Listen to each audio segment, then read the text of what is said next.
So this is the given question. 2 is 10% of what number? Let's see the solution. 2 is, in mathematics we write is as equal to 10%. 10%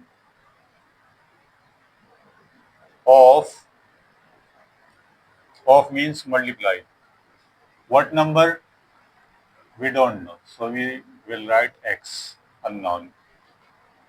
So this is our given equation in mathematical form.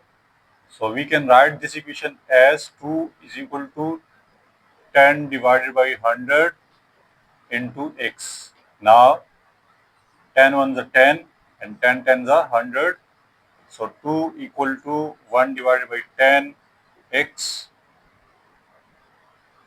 So 10 multiplied by 2 equal to 20 equal to x. So x is equal to 20. So 2 is 10% of 20. 2 is 10% of 20. So this is the required answer.